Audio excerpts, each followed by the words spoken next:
warahmatullahi wabarakatuh. Perkenalkan, nama saya Devi Ratna. Bersama rekan saya, Widya Basaribu. Di sini kami akan mempresentasikan tentang kredit dan perbankan. Yang pertama adalah perbankan. Perbankan adalah lembaga keuangan yang tugas utamanya adalah menghimpun dana dari masyarakat dan menyalurkannya kembali kepada masyarakat. Di saat ekonomi yang semakin maju dan kebutuhan masyarakat semakin beraneka ragam, sehingga diperlukan sumber dana untuk membiayai kebutuhan tersebut.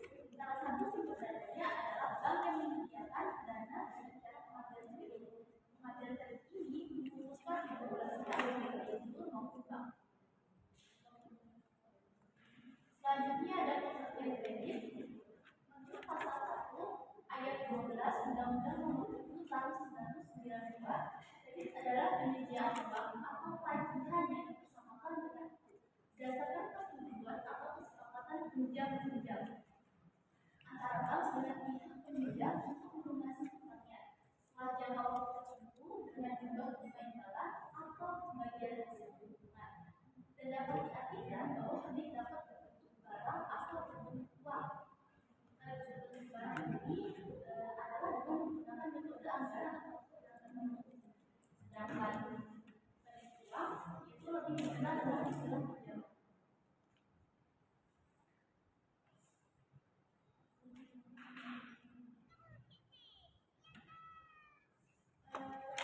Selanjutnya ada suatu kredit.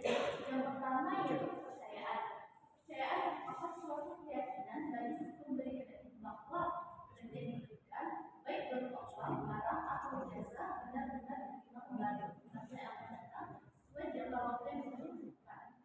Yang kedua ada kesepakatan. Di samping unsur percaya dan di samping unsur kepercayaan di dalam mengandung kesepakatan antara si pemberi kredit dengan si penerima kredit.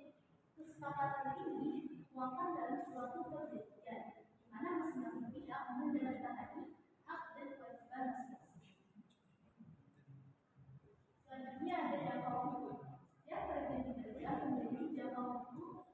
Jangka waktu ini mencakup masa pembayaran kredit yang tersepakati. Jangka waktu jangka pendek di bawah 1 tahun, jangka menengah 1 sampai 3 tahun, jangka panjang di atas 3 tahun. Selanjutnya dari resiko. Akibat adanya jangka waktu, masa pemberian kredit akan memungkinkan suatu resiko tidak tertangguhnya memanjang pemberian suatu kredit. Semakin panjang suatu jangka waktu kredit, maka semakin besar risikonya. Itulah sebaliknya. Dan yang terakhir ada balas jasa. Bagi bank, balas jasa merupakan sambungan atau pendapatan atas pemberian suatu kredit. Dalam bentuk jenis konvensional, balas jasa dikenal dengan nama lunas. Di samping balas jasa dalam bentuk uang, dalam bentuk bunga, bank pun mengembalikan kepada nasabah biaya administrasi kredit yang juga merupakan sambungan bank. Selanjutnya ada resiko kredit. Menurut Al-Fahmi 2014, resiko kredit merupakan bentuk ketidakmampuan suatu perusahaan atau institusi lembaga ataupun pribadi dalam menyelesaikan kewajiban secara tepat waktu, baik pada saat jatuh tempo maupun sesudah jatuh tempo, sesuai dengan aturan dan kesepakatan yang berlaku. Dan menurut Veritas Sugiarto 2006, resiko kredit didefinisikan sebagai resiko kerugian dengan pihak peminjam tidak dapat dan tidak mau memenuhi kewajiban untuk membayar biaya dana yang dipinjamnya secara penuh pada saat jatuh tempo atau sesudah. Dan ada jenis-jenis kredit. Yang pertama ada jenis kredit investasi, kredit modal kerja, kredit produktif, kredit konsumtif, kredit perdagangan, kredit jangka pendek, kredit jangka panjang, dan kredit jangka menengah. Dan ada kredit tanpa jaminan, kredit dengan jaminan, kredit pertanian, kredit pertambangan, kredit industri, kredit pertambangan, kredit pendidikan, dan kredit profesi. Dan ada tujuan kredit. Yang pertama yaitu keuntungan. Tujuan utama pemberian kredit adalah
maka daerah tersebut memperoleh tambahan uang dari daerah lainnya.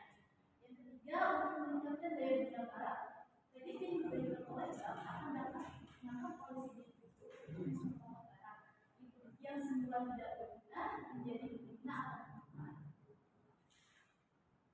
Dan yang keempat, meningkatkan peredaran barang. Kredit dapat pula menambah penaikan arus barang dari suatu wilayah ke wilayah lainnya sehingga jumlah barang yang beredar dari suatu wilayah ke wilayah lainnya sehingga jumlah barang yang beredar dari suatu wilayah ke wilayah lainnya bertambah. Yang kelima, sebagai alat stabilitas ekonomi, dengan adanya kredit ini akan menambah jumlah barang yang dibuka oleh masyarakat.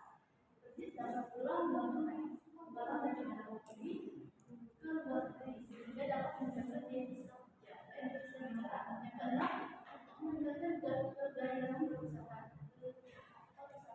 Bagi si penerima akan meningkatkan kegairahan perusahaan dengan memperoleh maka dapat mengurus usahanya. Yang ketujuh, untuk meningkatkan pemerataan pendapat. Dengan semakin banyak devisa besar, maka akan dapat tercipta lapangan kerja. Untuk selanjutnya, pengertian suku bunga bank.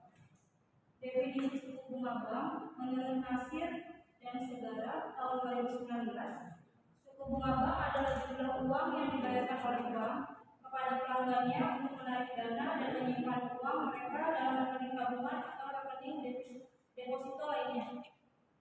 Jenis-jenis suku bank ada dua. Yang pertama bunga simpanan, yang kedua bunga pinjaman.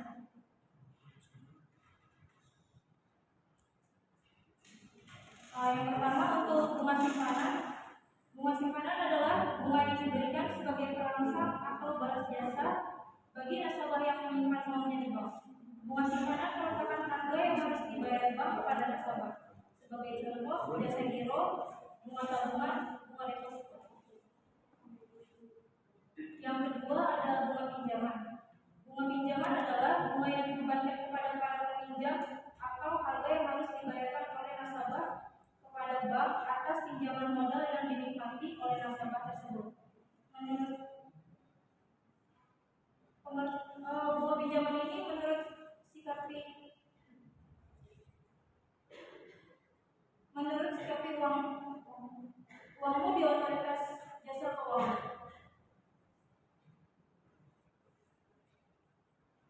Jenis suku bunga bank dalam perbankan ada 5. Yang pertama, suku bunga tetap. Suku bunga tetap merupakan suku bunga yang tidak berubah selama masa kredit, seperti bunga KPR rumah atau rumah subsidi dan kredit kendaraan bermotor. Yang kedua, suku bunga mengambang. Suku bunga mengambang adalah suku bunga yang selalu berubah, mengikuti suku bunga di pasaran, seperti suku bunga KPR yang menerapkan suku bunga tetap untuk periode tertentu dan suku bunga mengambang untuk periode selanjutnya. Yang ketiga, suku bunga flat. Suku bunga flat adalah suku bunga yang perhitungannya mengacu pada jumlah pokok pinjaman di awal setiap periode cicilan. Yang keempat ada suku bunga efektif. Suku bunga efektif adalah suku bunga yang diperhitungkan dari sisa jumlah pokok pinjaman setiap bulan seiring dengan menyusunnya utang yang sudah dibayarkan. Yang kelima, suku bunga anuitas. Suku bunga anuitas mengatur jumlah angsuran pokok ditambah angsuran bunga agar sama setiap bulan. Selanjutnya ada faktor-faktor yang mempengaruhi suku bunga bank. Yang pertama adalah faktor ekonomi. Suku bunga dipengaruhi oleh penawaran dan permintaan uang dalam perekonomian. Jika permintaan uang tinggi, suku bunga cenderung naik, dan sebaliknya jika permintaan uang rendah, suku bunga cenderung turun. Yang kedua ada kebijakan moneter. Suku bunga jika dipengaruhi oleh kebijakan moneter yang diterapkan oleh bank sentral. Jika bank sentral menaikkan suku bunga acuan, maka suku bunga bank akan cenderung naik. Yang ketiga, ketiga ada risiko kredit. Risiko kredit juga mempengaruhi suku bunga bank. Semakin besar risiko kredit yang dihadapi oleh bank, semakin tinggi pula suku bank yang harus dibebankan kepada nasabah untuk mengkompensasi risiko tersebut. Kesimpulannya, kredit adalah kepercayaan dari penyedia dana ke peminjam dana. Bukan hanya kepercayaan, peminjam juga akan membuat kesepakatan dalam jangka waktu yang ditetapkan dengan penyedia dana. Adapun resiko yang mungkin akan terjadi dalam jangka waktu yang ditetapkan, penyedia dana akan membebankan suku bunga yang telah disepakati di awal. Peminjam harus membayar penuh bunga yang telah ditetapkan oleh si penyedia dana.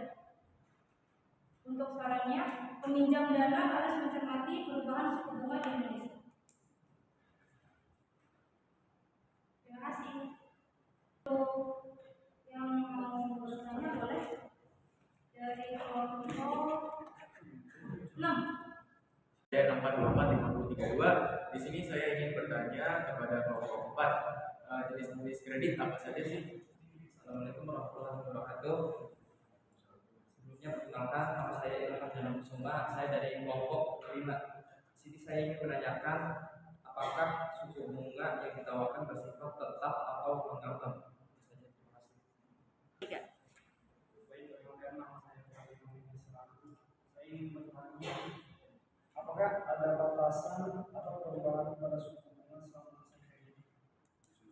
Perkenalkan nama saya apa tujuan kredit? Perkenalkan, nama saya Lanti Subarani.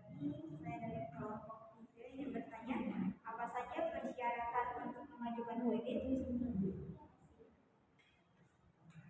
Perkenalkan, nama saya Natalia Subarani. Saya dari kelompok 3. Saya ingin bertanya, bagaimana cara bank menentukan suku bunga kredit?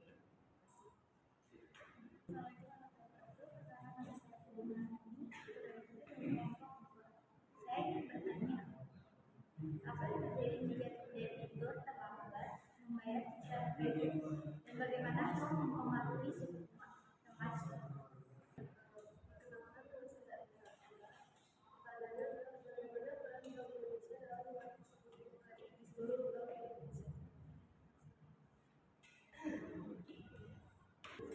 Assalamualaikum warahmatullahi wabarakatuh.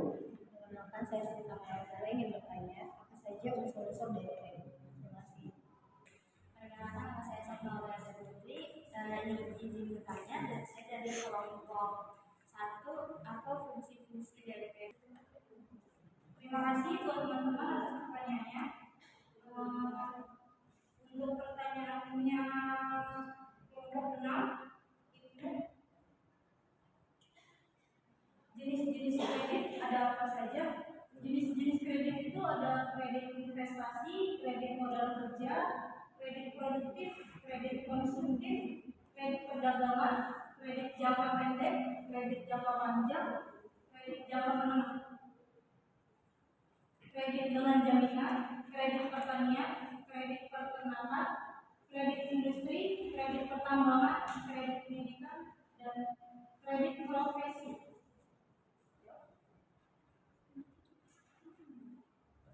Untuk pertanyaan kelompok 5, apakah suku bunga yang ditawarkan bersifat tetap atau mengambang? Untuk suku bunga itu ada 5.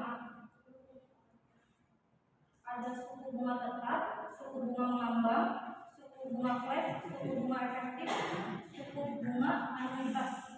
Untuk suku bunga tetap atau mengambang itu bisa dipilih mau yang suku bunganya tetap atau suku bunga mengambang. Ini kan pertanyaannya apakah suku bunga yang ditawarkan bersifat tetap atau mengambang. Jadi tergantung si penyedia dana dan si peminjam, suku bunga yang ditetapkan dari awal itu apa dalam jangka waktu tertentu.